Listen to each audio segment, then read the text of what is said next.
Supreme Court of Ghana Law Report 463. This court, speaking through Judge Nawood CJ, stated that to identify the real substance of actions brought before the court, we have observed that the proper approach is to examine the writs as well as the pleadings in this type of litigation, the reliefs and the facts verified by the affidavit.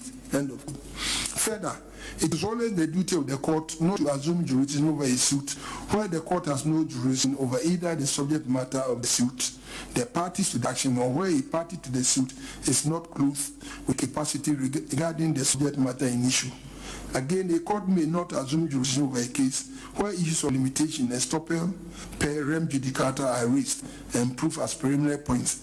In the circumstances of any of the above being applicable, the court ought not to assume jurisdiction to determine the merits of the case before it.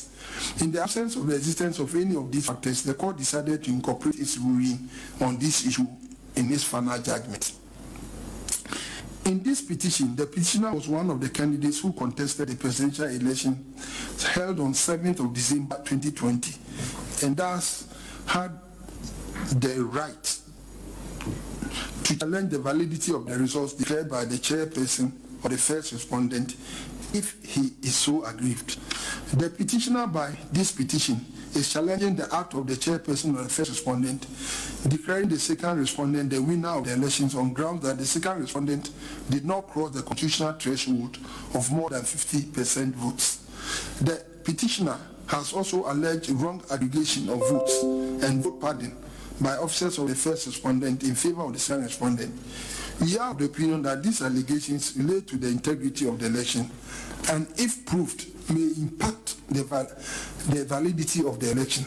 The allegations thus provide enough grounds for the invocation of the jurisdiction of this court under Article 64 of the 1992 Constitution, and thus confer on the petitioner a course of action to initiate the action.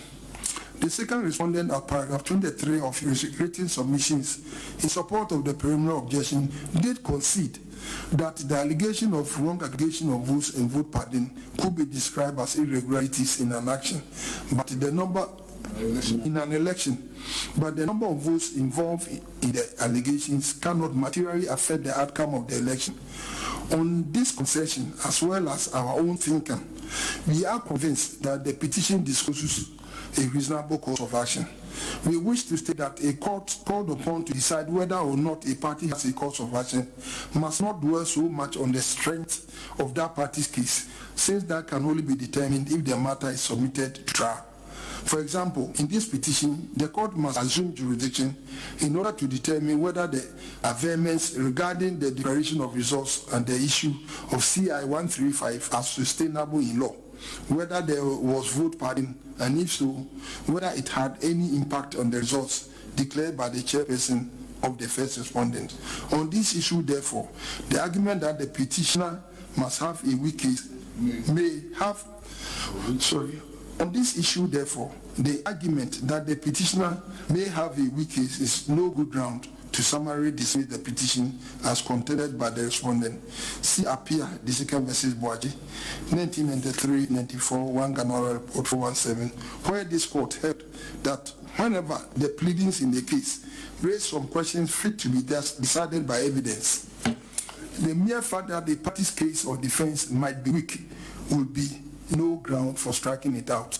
On this point, we agree with the decision in the oft-quoted case of Dyson versus Attorney General, 1911 1 KB 410, cited by counsel for the petitioner on terminating proceedings without preliminary trial.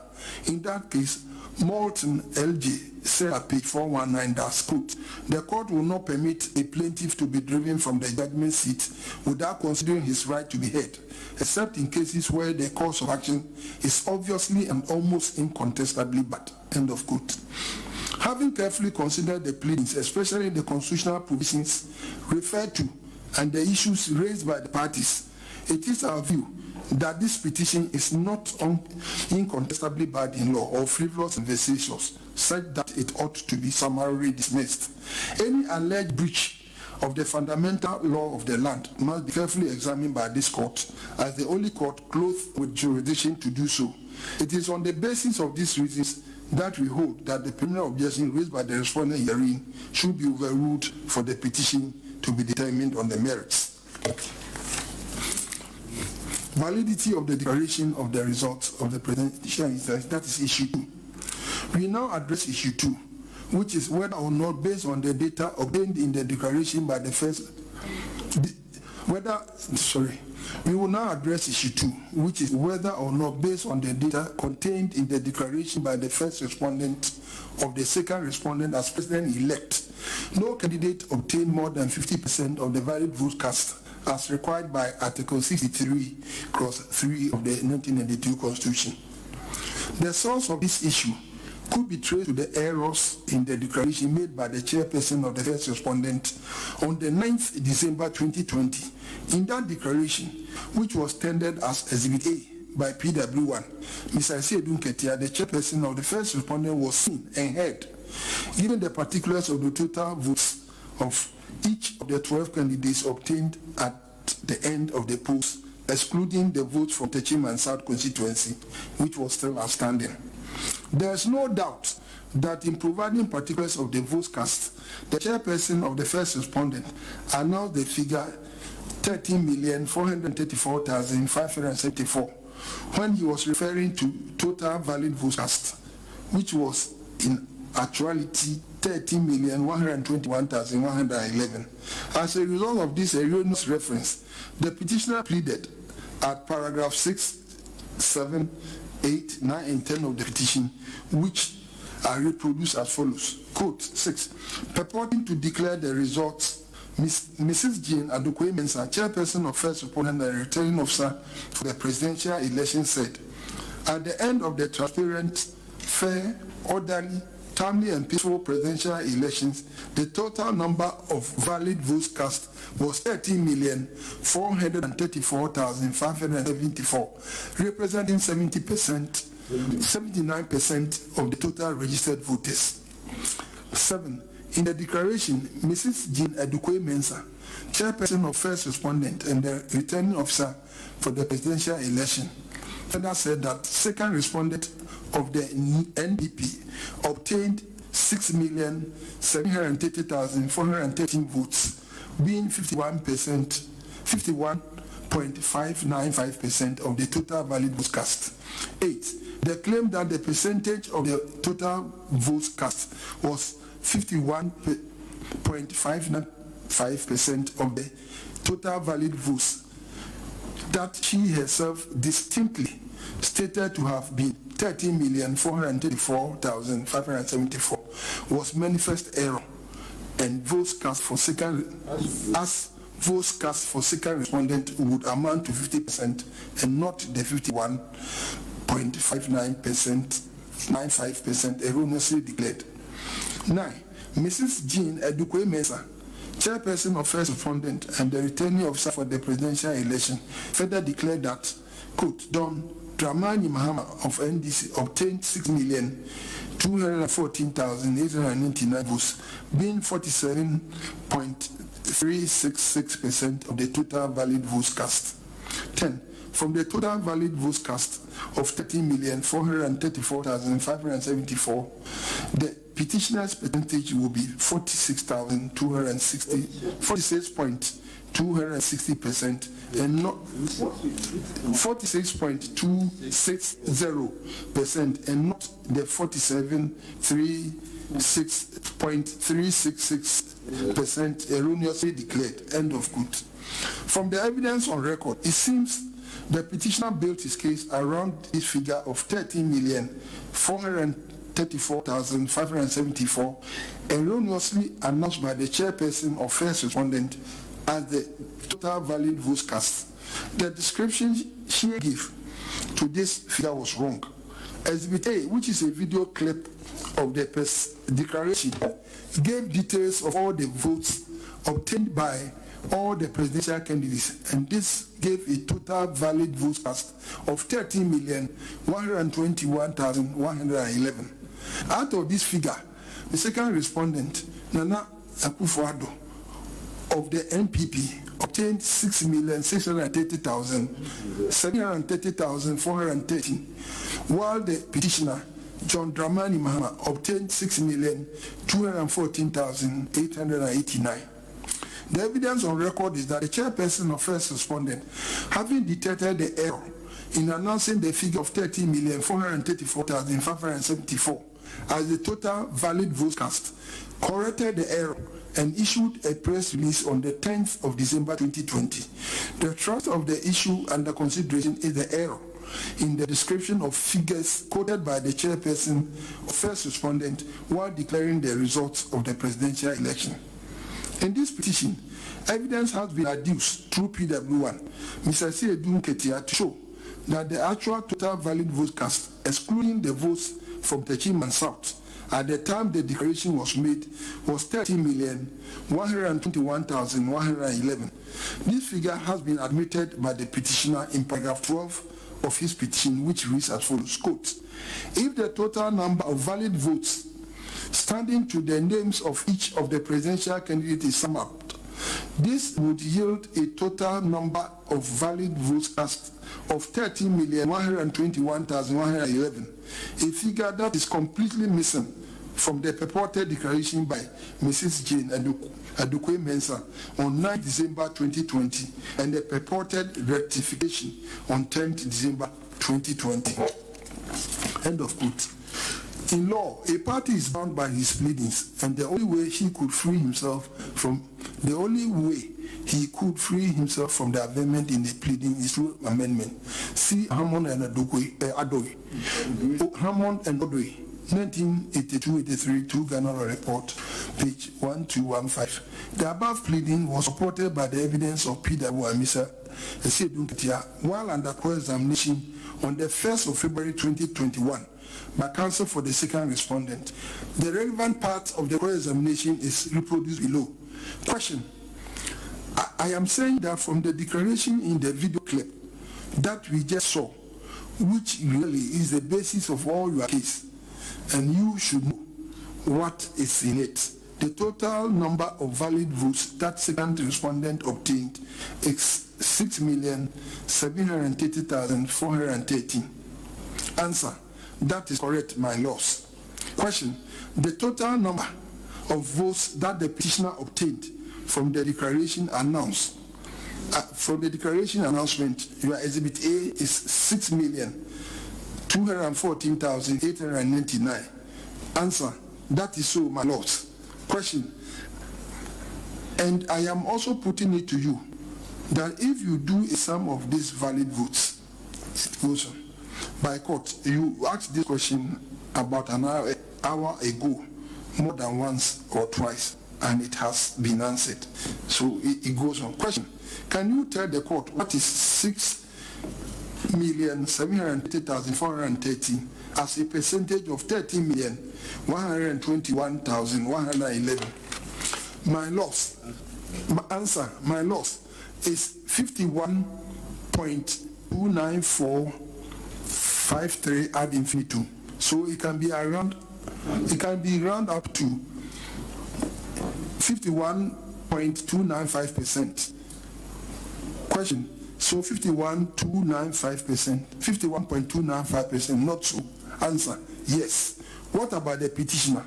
His total valid votes are 6,214,899. What is this sum as percentage of 30,121,111? Answer. It is 47.365569 ad infinitum. So it can be rounded up to 47.366%. Question. Do you admit? So you admit that from the chairperson of first respondent declaration on 9 December, second respondent crossed the more than 50% threshold? Answer. From the declaration as announced. Question. From the figures that we just calculated, These figures which were announced, if you do them as percentage of the actual total valid votes, these are the percentages you get for the petitioner and the second respondent. That is what I'm putting it to you. By quote, Mr. Kutampa, when you recapture your question, this is what raises a difficulty. Your previous or the second respondent crossed the 50% threshold. In recapturing, you change the second part. So kindly stick to the question. I am saying that for the calculation of the figures of petitioner and second respondent clearly cross more than 50% threshold. Well, if the figures are correct, yes. Question again. You see that when you calculated the percentage for the second respondent, you came to a figure of 51.295%. Answer: yes, my loss. End of quote. Now from these pleadings, and now from the pleadings of the petitioner, paragraph 12 thereof, and the evidence elicited from Mr. Asiedun Ketia as shown above, there is no doubt that the petitioner accepts that the total valid vote cast was 13,121,111 and not the figure 13,434,574 erroneously described by the chairperson of first respondent on the 9th December 2020. Having determined on the evidence adduced at the trial that the total valid votes cast was 13,121,111, there is no legal basis for anyone to contend that a different figure of 13,434,574 be used as the total valid votes cast in measuring the more than 50% threshold required under Article 63 Clause 3 of the 1992 Constitution. Indeed, PW1, Mr. Asiedun Ketia, under cross-examination on the same 1st February 2021, by counsel for second respondent, admitted that it would be wrong for anyone to use the total votes cast to measure the threshold. PW1 testified under cross-examination as follows. Question: do you admit? So you admit that it is completely wrong for anyone to use the total votes cast as a basis for determining the percentage of votes obtained by different candidates? Answer: yes. Question: anybody who does that, he cannot be accepted anywhere in Ghana? Answer: yes, my lord. The cross-examination of PW1 continued on the same day as follows. Question: I am putting it to you that you use this erroneous figure as a basis for calling for your rerun. Answer: the question again. I want to get the answer again so I can answer. The question again. I want to get the question again so I can answer. Question: you cannot use that wrong figure as a basis for your claim that there should be a rerun between the second respondent and the petitioner. Answer: yes, my lord. End of quote. By the above evidence, PW1, Asiedun Ketia, conceded that the figure representing total votes cast, that is 30,434,574, cannot be the basis for measuring the more than 50% threshold required for a candidate to be elected the president under Clause 3 of Article 63 of the 1992 Constitution, which provides that, quote, a person shall not be elected as president of Ghana unless at the presidential election the number of votes cast in his favor is more than 50% of the total number of valid votes cast at the election. End of quote. The above provision of the Constitution is clear that the threshold to be crossed by a candidate declared as president should be more than 50% of the total valid vote cast and not the total votes cast. From the evidence on record, it is clear to us that it is absolutely wrong to hold on to the error committed by the chairperson of first respondent in announcing the total vote cast, when from the data used in announcing the results, the true figure representing the total valid vote cast actually totaled and was known to be 13,121,111. The evidence also is that this error was corrected. More so, there's no evidence on record showing that the error and subsequent correction had any adverse impact on the results so declared. As demonstrated, the candidate declared as winner still passed the more than 50% threshold as required by clause 3 of the Article 63 of the 1992 Constitution. It has also been argued on behalf of the petitioner that the chairperson of first respondent could not have on her own corrected the error she made without consulting the stakeholders of the 2020 presidential election. No statute or regulation was cited to us by counsel for the petitioner for this submission, and our collective industry has not revealed any. This submission does not find favor with the court in view of Article 297C of the 1992 Constitution provides that 297. In this Constitution and in any other is given to a person or authority to do or enforce the doing of an act or a thing. All such powers shall be deemed to be also given as are necessary to enable that person or authority to do or enforce the doing of the act or thing. End of quote. It is important to make reference to Section 22 of the Interpretation Act 2009 Act 792, which deals with omissions and errors in the course of executing administrative or executive functions. The section provides as follows: 22(1), where an enactment confers a power or imposes a duty on a person to do an act or a thing of an administrative or executive character, or to make an appointment, the power or duty may be exercised or performed in order to correct an error or omission in the previous exercise of the power or the performance of the duty. End of quote. We are therefore of the considered opinion that the chairperson of the first respondent had the right to effect the correction she made when she erroneously referred to total votes instead of the total valid votes cast in the declaration. In concluding this issue, we hold that there is evidence on record to show that based on the data contained in the declaration of the chairperson of the first respondent, the second respondent obtained more than 50% of the valid votes cast as required by Article 63 Clause 3 of the 1992 Constitution. Issue 3, effect of the Techiman constituency presidential election result. The next issue is whether or not the second respondent still met the Article 63 Clause 3 of the 1992 Constitution threshold by the exclusion or inclusion of the Techiman South constituency presidential election result. This issue is partly addressed by the resolution of issue 2 above. The declaration by the chairperson of first respondent, which was tendered in evidence by Mr. Johnson Sedun Ketia as Exhibit A, clearly shows that the votes declared was without the votes from Techiman South constituency. It thus shows that from the evidence on record as already held, without the votes of Techiman South constituency, the second respondent satisfied the threshold of more than 50% of the valid votes cast.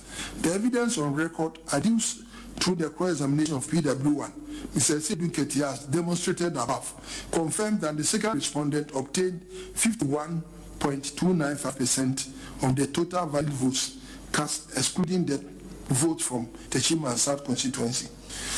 What was the result when the votes from Techiman South constituency presidential election were added to the respective votes of the second respondent and the petitioner? It is important to state that at the time the petition was filed, the result of the Techiman the result of the presidential election at Techiman South constituency had been announced. The result of the Techiman South constituency was part of Exhibit E, which was tendered by PW1, Mr. Sedun Ketia. The evidence on record clearly shows that even though PW1 complained about the tabulation of the total valid votes and the total votes cast, the votes obtained by the individual candidates were not challenged. The results were certified by agents of the petitioner and the second respondent. According to Exhibit E, out of the total voting population of 128,080, the total valid votes cast was 99,436. Out of which the petitioner obtained 52,034, increasing his national total valid votes to 6,266,923. That is 6,214 plus 889. Sorry, 6,214,889 plus 52,034. The second respondent also obtained 46,379, bringing his national total valid votes obtained to 6,776,792. That is 6,730,413 plus 46,379. Yes. It has been established without any dispute whatsoever that the national total valid votes cast without the votes from Techiman South was 30,121,111. So adding the total valid votes from Techiman South will give a national valid votes cast as 30,222,540. So 30,220,547. That's into bracket 30,121,111 plus 99,436,000. From the calculation above, the total valid votes obtained by the second respondent was 6,776,792, which gives a percentage valid votes cast for the second respondent as 51.259%. The computation therefore shows clearly that with the inclusion of the Techiman South constituency presidential results, the second respondent nonetheless made the more than 50% threshold required under clause 3 of Article 63 of the 1992 Constitution. It has been argued by the petitioner that going by the announcement of the chairperson of the first respondent, the second respondent would not have obtained the more than 50% threshold if all the votes of Techiman South was allocated to the petitioner. This will mean crediting the petitioner with all the 128,018 votes being the total voter population of the Techiman South constituency on the assumption that every registered voter did vote and there were no rejected ballots. The petitioner would have obtained 6,342,907. That is 6,214,899 plus 128,018. And this would also have increased the national total valid votes to 30,249,129. That is into brackets 30,121,111 plus 128,018. With this scenario, the total valid votes obtained by second respondent will remain 6,730,413, meaning the second respondent obtained 0 votes in Techiman South constituency. The second respondent votes expressed as percentage of the total valid votes cast of 13,249,129 will still give second respondent 50.7989% of the valid votes cast, thus meeting the threshold required by Article 63, Clause 3 of the 1992 Constitution. The above analysis, which is based on the scenario that the second respondent did not gain any valid votes in Techiman South constituency, is inaccurate and misleading, since the results from that constituency were known even before the petition was filed in this court. The end result is that the second respondent still met the threshold of more than 50% of the total valid votes cast, with the exclusion or inclusion of the Techiman South constituency presidential election results. Contrary to counsel for petitioner's written address that paragraph 13 and 14 of the petition stands unchallenged on record by virtue of order 23 rules 1 and 3 of the High Court Civil Procedure Rules CR 47, since the first respondent failed to answer the notice to admit facts served on it, the petitioner tendered SBB the press release of the first respondent dated 10th December 2020. The pleadings, SBB and the testimony of PW1 spoke to issues raised in this request to admit facts. We have already held that the correction made by the chairperson of the first respondent in the press release was within a mandate by virtue of Article 297C of the 1992 Constitution and Section 22(1) of the Interpretation Act 2009 Act 792. Secondly, PW1 Johnson and Sedun Ketia under cross-examination admitted that the total valid votes obtained by all the 12 presidential candidates captured in Exhibit A is 13,121,111. As a matter of law, regarding the application of Order 23 of CR 47, we must make it clear that with the coming into force of CR 99, no party in the presidential election dispute can arrogate himself to apply the rules of other courts without this court's express adoption of those rules. There was no application to invoke Order 23 of CR 47 before this court. Issue 4. Whether the declaration of 9 December was in violation of Article 63 clause 3 of the 1992 Constitution. This issue seeks to ascertain whether on the 9th of December 2020, the first respondent, who was also the returning officer of the presidential elections, declared a candidate who contested the election as having been validly elected president when that candidate did not meet the required 50% threshold under Article 63 clause 3 of the 1992 Constitution. The case put up by the petitioner that has generated this issue has been particularly set out in paragraph 26, 27, 28, and 29 of the petition, which for purposes of emphasis are reproduced as follows. 26. The Gazette notice of the outcome of the presidential election is required to be based on the declaration actually made by Mrs. Jane Adokwe-Mensah, the chairperson of the first respondent and the returning officer of the result of the presidential election. 27. The Gazette notification contained in CI 135 being notification of the public declaration made by Jane Adokwe-Mensah on the evening of 9 December 2020 is also unconstitutional, null and void, and of no effect whatsoever, and therefore liable to be set aside. 28. On 10 December 2020, an unsigned press release of first respondent claimed that this chairperson, Mrs. Jane Adokwe-Mensah, had inadvertently used the figure of 13,433,573 for the total valid vote cast. The said release claimed that the total valid vote cast is not 13,109,460. A copy of the press release is attached and marked as HBD and available on the first respondent website, www.ec.gov.gh, as at 11:45 hours GMT on the 29th December 2020. In this purported corrective press release, paragraph 29, in this purported corrective press release, first respondent introduced two completely new figures of the total votes in the presidential election.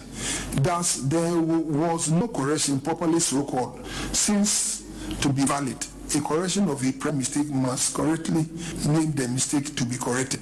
In this case, the mistake to be corrected was mistakenly stated. The numbers 13,435,574 and 13,433,573 are completely different, with a margin of 1,001 votes. End of quote. Both the first and second respondents have made specific denials of these averments in their respective answers to the petition. The first respondent in denial of this allegation averred as follows. Quote, first respondent therefore says that the petitioner's simulation of the results, which deliberately uses and relies on the total number of votes cast, which was inadvertently mentioned as total number of valid votes at the press conference to arrive at the calculation, the conclusion that the percentage of valid votes for second respondent will not meet the 60%, will not meet the Article 63 clause 3 threshold is misleading, untenable, and misconceived. The second respondent denial as particularly averred to in paragraph 30 of this amended answer to the petition is as follows. Quote, second respondent does not admit paragraphs 28 and 29 of the petition and says in further answer thereto that in any event, the margin of 1,001 votes contained in the alleged error cannot under any circumstances affect the outcome of the election, even if added to petitioners' votes. End of quote. It is these conflicting positions of the parties which have engendered the setting down of the above issue for determination by this court, as was accentuated by this court pending in Jersey in the case of Sapon disease substituted by Kodua vs. Jantua 2017-2020, 1 Supreme Court of Ghana Law Report 736 at 747. The principle of law is that the burden of persuasion rests with the person who substantially asserts the affirmative of the issue on the pleadings, and this is the principle of law that has been unremittingly followed by our courts for decades. By law, therefore, the burden of persuasion on this issue is cast squarely on the petitioner. Besides, there is a constitutional presumption of validity of the constitutional instrument in which a person is named as President of Ghana in the outcome of a presidential election. This has been provided for under Article 63, Clause 9 of the 1992 Constitution as follows. Quote, an instrument which is executed under the hand of the chairperson of the Electoral Commission and under the seal of the commission, and B, states that the person named in the instrument was declared elected as the President of Ghana at the election of the President, shall be prima facie evidence that the person named was so elected. End of quote. The presumption above is reverberant of the statutory presumption that is provided for in Section 37 of the Evidence Act 1975 NRC 323, which is reproduced below as follows. Quote 37.1. It is presumed that official duty has been regularly performed. End of quote. Expatiating on the scope of the application of Section 37.1 of the Evidence Act, Akins JSC delivering the judgment of this court in the case of Brobe and others vs. Kwaku 1995-96, 1 Ghana Law Report 125 observed as quote, this states the common law presumption of omnia presumpta rete ex ata, and the commentary on the evidence decree confirms at page 31 that it is generally applied to judicial and governmental acts, but may also be applied to duties required to be performed by law. End of quote. Accordingly, a presumption is thus a rule of law, statutory or judicial, which leads to a conclusion on a particular issue, which leads to a decision on a particular issue in favor of the party who establishes it or relies upon it unless it is rebutted. In Humphrey's Laws of England, 4th edition, reissue, volume 11, 2, at paragraphs 1008 to 1009, page 883, which deals with rebuttable presumptions of law. The authors lucidly state the presumption thus, quote, a rebuttable presumption of law is one which leads to a decision on a particular issue in favor of a party who establishes it or relies upon it unless it is rebutted. Rebuttable presumptions of law may be created by statute or may exist at common law and may cast either a legal or evidential burden on a party seeking to rebut the presumption. End of quote. The presumption that is raised in Article 63, Clause 9 of the 1992 Constitution undoubtedly is a rebuttable one, as the 1992 Constitution makes room for the contestation of the instrument aforesaid. Being a rebuttable presumption, therefore, there is no gainsay that the onus of its rebuttal lies on the party against whom the presumption operates. The onus of rebuttal of this prima facie evidence that the second respondent was validly elected in accordance with the provisions of Article 63, Clause 3 of 1992 Constitution does rest on the petitioner who has mounted the challenge against the said process. In the instant petition, two statutory presumptive situations exist. Section 37 of Evidence Act creates the presumption that the chairperson or the first respondent regularly performed her constitutional and statutory duties during the presidential election of 7 December 2020, leading to the declaration of the results made on 9 December 2020, unless otherwise rebutted by admissible, cogent, and credible evidence pointing to the contrary. Additionally, the effect of the inside the hand of the chairperson of the first respondent, that is, the declaration of the president-elect instrument 2020 CI 135, constitutes prima facie evidence that the second respondent was duly and validly elected pursuant to Article 63 Clause 3 of the 1992 Constitution 2020. Thus, the presumption created by the combined effects of the two provisions, which are constitutional and statutory, can only be dislodged or displaced by sufficient evidence in law. It is our considered opinion that the error in the declaration made by the chairperson of the first respondent in the declaration of the result on the 9th December 2020, which error was acknowledged and corrected, and which in reality did not adversely affect the electoral fortunes of any of the candidates who contested the presidential election, including the petitioner hearing, is insufficient to rebut the presumption aforesaid. We have already determined in this judgment that in her declaration of 9th December 2020, the chairperson of the first respondent erroneously announced the figure of 30,434,574 as the total valid votes cast instead of 30,121,111, which excluded the votes from the Chima and South constituency. We have demonstrated that the figures announced in the declaration, which is contained in Exhibit A, in reality represented the true will of the voters, in that no credible evidence has been adduced to challenge any of the figures allotted to the respective candidates from the polling stations. The complaint of the petitioner relating to Exhibit A is about the error committed by the chairperson of the first respondent.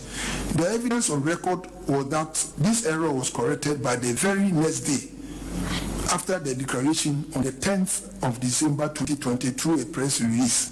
There is no dispute that the chairperson of the first respondent committed an error, which he made when he made the declaration. He are, however, certified from the evidence on record that the figures announced was as representing the valid votes obtained by the respective candidates were right and represented the will of the voters. We therefore think that the error committed by the chairperson of the first respondent cannot void the declaration, which actually announced the true wishes of the voters. To hold otherwise will mean that errors in statement and numbers committed by chairperson of the first respondent in an election which do not impact on the outcome of the result would nullify the actual results. Indeed, as discussed earlier in this judgment, there is ample evidence that the figures that were announced by the chairperson of the first respondent clearly gave the second respondent total valid votes of 6,730,413, which represents 51.295% of the total valid votes of 13,121,111. This satisfies the more than 50% threshold of valid votes as required under Clause 3 of Article 63 of the 1992 Constitution. The declaration by the first respondent, therefore, did not violate Clause 3 of Article 63 of the 1992 Constitution. The thrust of petitioner's case is that by the collated figures, none of the candidates obtained more than 50% threshold required under Article 63 Clause 3 of the 1992 Constitution, and as such, the first respondent should be ordered by this court to conduct fresh elections between the second respondent and the petitioner. However, the petitioner has failed to adduce any credible evidence to establish his claim that none of the candidates obtained more than the 50% threshold. PW1, Mr. Isedun Ketia, testified under cross-examination that even though the petitioner had all the documents that the first respondent used to collate the result from the polling stations to the regional collation center, the petitioner decided not to tender them in evidence to support the petition. Under cross-examination by counsel for second respondent on the 1st of February 2021, this is what PW1 said, among others. Quote, question, as you know, all the documents that the EC was using to collate the results from the polling stations right up to the regional center, you had carbon copies of them, didn't you? Answer, yes, we do. Question, And I'm saying that you have not put together your carbon copy to show that indeed nobody won the elections. Answer: yes, my lords, because that is not the purpose of a petition. We did not come to court to take over the work of the Electoral Commission. But we are entitled, if we see the results are flawed, they are not born out of data, we are entitled to challenge and insist that we must have a credible results and a declaration that is on the votes that were cast at the polling stations. Question: I am saying that you have not provided any basis for your own for your call for a runoff.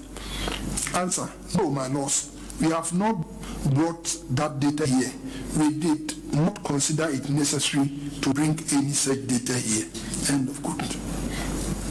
The evidence is thus clear that the petitioner failed to lead credible evidence to prove his case that none of the parties who contested the presidential election with him made the more than 50% threshold as required by Clause 3 of Article 63 of 1992 Constitution.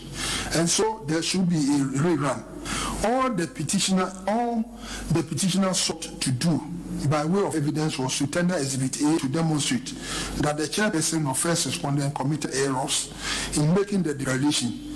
But as already stated, that error could not take away the valid votes of the people.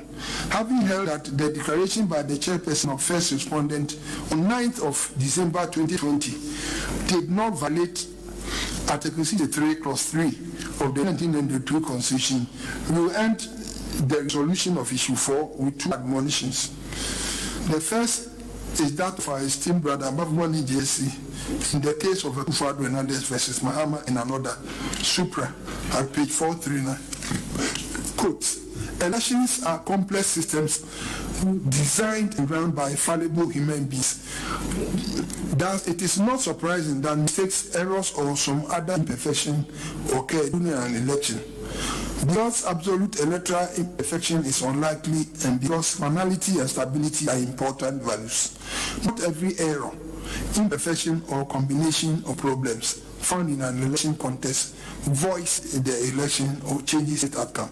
End of quote. The second is to express a disagreement with this issue, in these positions, that the petitioner literally hangs on how his beliefs on. The petitioner attacked the oral declaration made by the chairperson of the first respondent in relief A, B, and C, and consequently sought an annulment of CI 135 in relief D. He also invited the court to injunct the second respondent from holding himself out as the president-elect on the account of the errors described in the declaration in his relief E, for the court to order a rerun between the petitioner and second respondent on account of the alleged effect of these errors in relief F. But as shown from the evaluations and analysis above, it was part of the petitioner's case in paragraph 6 of the petition that the first alleged error arose because of a misdescription of the number of total votes cast as total valid votes cast. The petitioner also asserted his knowledge of the total valid votes cast in paragraph 12 of his petition, and yet the petitioner is inviting the court to ignore the substantive truth of the result of the election and give him reliefs on the basis of the errors pointed out in his own petition. He is also inviting the court to use the mistakes he has described to tamper with the true and known result of the presidential election and the will of the people. By his relief A, it is only when the court opposed the error in the description of total votes cast instead of total valid votes that the declaration would be in breach of Article 63, Clause 3. Again, by relief F, B, it is when the court ignores the substantive relief of the election, results of the election, that it declare that no candidate won more than 50% of the votes. The petitioner is making his claim, knowing that if the court agrees, the court will essentially change the true outcome of the election. In the combined effects of relief C and F, the petitioner is asking this court to find the oral declaration made on 9 December 2020 to be unconstitutional, null and void, and yet for this court to use void declaration to change the result of the election by ordering a rerun between the two leading candidates. These are submissions that must not appeal to any court of justice, equity, and good conscience. Issue 5, the alleged vote padding. The last issue set down for this trial is whether or not the alleged vote padding and other errors complained of by the petitioner affected the outcome of the presidential election results of 2020. The petitioner has alleged in his petition that the first respondent favored the second respondent with padded votes totaling 5,662 in 32 constituencies. In proof of this allegation, the petitioner tendered through PW1, Mr. Edun Ketia Exhibit F, which is a spreadsheet covering sample details from 26 constituencies, showing the alleged vote padding by certain officials of the first respondent in favor of the second respondent. It is pertinent to note that even though the pleadings of the petitioner alleges that the vote padding took place in 32 constituencies, totaling 5,662 votes, PW1 in his witness statement testified that the vote padding rather took place in 26 constituencies and total 4,693 votes. We know that even though PW1 alleged in his witness statement that the vote padding was done by some officials of the first respondent, his evidence did not name any alleged official. That leg of the allegation was not proof either. The allegation of vote padding in favor of second respondent was denied by both respondents. Having been so denied, one expected the petitioner to adduce credible evidence to prove him. However, the only evidence adduced on this issue was the tendering of Exhibit F, the spreadsheet containing samples from 26 constituencies, showing the alleged vote padding. To be specific, the allegation, as stated at paragraph 36 of Mr. Edun Ketia's witness statement, was that when the votes of second respondent obtained in all polling stations, as shown on their respective pink sheets, in the 26 constituencies aggregated, the resultant figure differs from the figure that was declared by first respondent for second respondent as captured on the summary sheets of the respective 10 constituencies. Having alleged as above, one expected that the pink sheets of the 26 stations in the 20 pink sheets of the polling stations in the 26 constituencies would have been exhibited to prove the vote padding as alleged. This was not done, apart from the spreadsheet, which was self-serving document. PW1, Mr. Edun Ketia admitted that what he had tendered were only samples, but no effort was made to submit the rest, if indeed they existed. Besides the allegation of vote padding, the petitioner also alleged that there was wrong aggregation of votes, totaling 960 votes in favor of second respondent. This was contained in Exhibit E, tendered by PW1, Mr. Edun Ketia. We found the allegation of vote padding very serious, since its occurrence undermines the integrity of an election. Its impact being that votes are unlawfully added to the votes of a candidate to increase the total votes of that candidate. We have observed already that this allegation was not proof as expected of the petitioner. However, assuming the votes padding of 4,693 took place at all in favor of second respondents as alleged by PW1 in Exhibit F, this court would then have to ascertain its impact on the final results declared by the first respondent.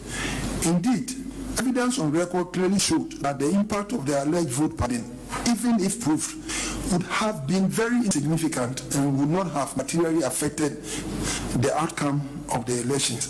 It would therefore not have been a proper ground for the annulment of the 2020 presidential elections. This is so because if one deducts the alleged votes padded from the total valid votes obtained by the second respondent, he would still have crossed the more than 50% threshold required under Article 63 Clause 3 of the 1992 Constitution. This fact was established through the cross-examination of PW1, Mr. Esiedun Ketia, on 1st February 2021 by counsel for the second respondent as follows. Question. The original figure is 6,730,143. Subtract from the 4,693. What do you get? Answer. You get 6,725,720. Question. What is that figure as a percentage of 13,121,111? Answer. 51.295%. So you see that even if you were to deduct your alleged padded votes from the votes of the second respondent, he still crosses the 50% plus threshold. Answer. I disagree because samples cannot be subtracted from another population figure. We observe that PW1 from the above extract was merely being evasive, since it is obvious that if you take away the alleged padded votes of 4,693 from the total valid votes of the second respondent as of 9 December 2020, as shown above, the second respondent will still have obtained more than 50% of the total valid vote cast, satisfying the threshold of Article 63 Clause 3 of the 1992 Constitution. On this issue, we are settled in our minds that the allegation of vote pardon, though serious in an election such as the presidential election, was not proved by credible evidence. Furthermore, even if the vote pardon took place, same was not material or substantial to change the final results, so declared by the chairperson of the first respondent. In holding that the impact of the vote pardon, if even proved, could not have affected the declaration, we are emboldened by the decision of Lord Denny in the case of Morgan versus Simpson, 1975, 1 Queen's Bench 151, which was cited by counsel for the petitioner in his closing address. We observe, however, that counsel for petitioner only referred us to only one of the three propositions articulated by Lord Denny. In that case, Lord Denny summarized the duty of courts in making declarations upon hearing election petitions. He stated three propositions as follows. 1. If the election was conducted so badly that it was not substantially in accordance with the law as to elections, the election is vitiated, irrespective of whether the result was affected or not. 2. If the election was so conducted that it was substantially in accordance with the law as to elections, it is not vitiated by a breach of the rules or a mistake at the polls, provided that it did not affect the result of the election. 3. But even though the election was conducted substantially in accordance with the law as to elections, nevertheless, if there was a breach of the rules or a mistake at the polls and it did affect the results, then the election is vitiated. When Lord Denny's propositions are read as a whole, the combined effect of the propositions is that an election will be voided upon the occurrence of infractions that actually affect the votes of the citizens cast at the polling stations, and not the incidents of administrative errors and or mistakes committed by officers charged with the conduct of such elections. We find this same sentiment expressed by our own eminent jurist, Adinira JSC, in the first presidential election petition case, Ekufuado and others versus Mahama and others.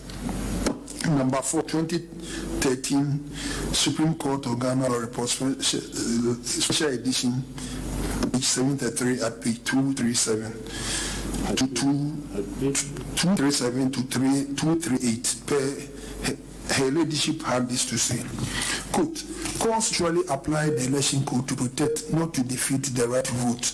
Public policy favors salvaging the election and giving effect to the voters' intent, if possible. The right to vote is at the core of a democratic dispensation, a principle I've affirmed in this opinion with reference to the Tenadi and Ahmad Okansi line of this. End of quote. Conclusion.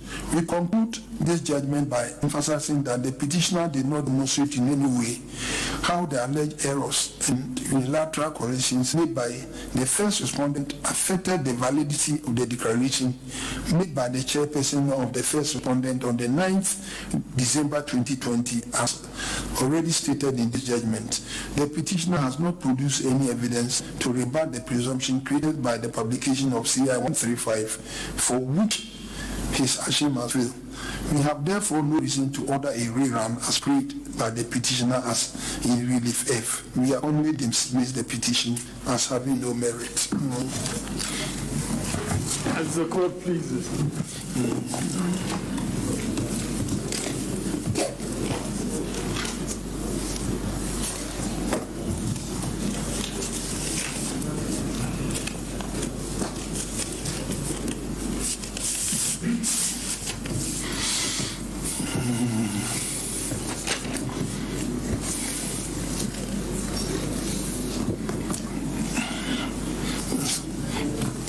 My court, the petition is dismissed as without merit. We make no other as to cause.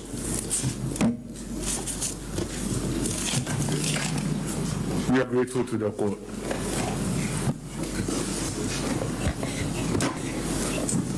Lord, we are most grateful for the lucid judgment of the court. Lord, with respect, speaking to us, take the opportunity to thank the registrar of the court and also the staff for their support in getting the proceedings and meeting out at weekends for our processes. We thank them too. I just have one comment. I'm surprised that for the various teams, your frontline staff did not include any woman. Both the petitioner, the first respondent, the second respondent, your frontline legal representation did not include any woman, but there are ladies at the bar, and every effort should be encouraged. No, frontline, there are four. And then Order in court, please. Order. Is there any reason somebody like Sheila Minka Premo and former Attorney General should be able to explain why this thing should be encouraged in this day and age?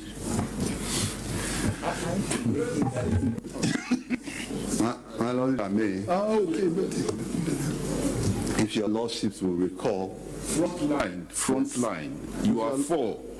if your lordships will recall, on the first day, we proceeded to announce lawyers for the second respondent. And indeed, we did announce Sheila Minka Proma when the court said no, we couldn't have more than four. because of the COVID protocol.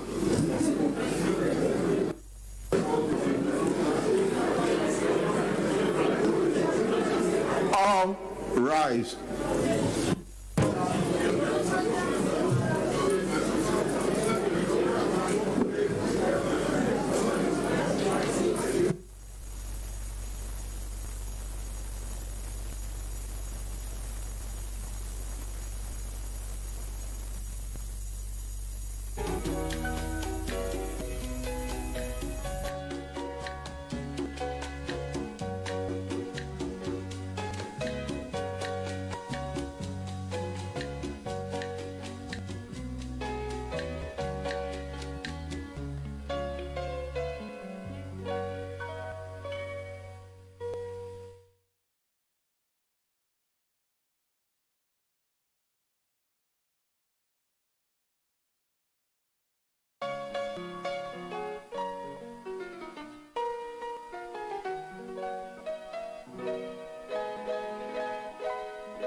90 kilometers per hour is for the highway.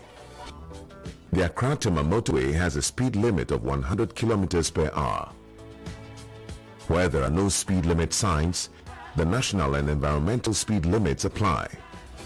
So if you are driving near a school with no speed limit sign, your speed should be below 30 kilometers per hour, so you can stop your vehicle if you need to. Stop road crashes now. Stay alive. This road safety education is brought to you by the National Road Safety Authority.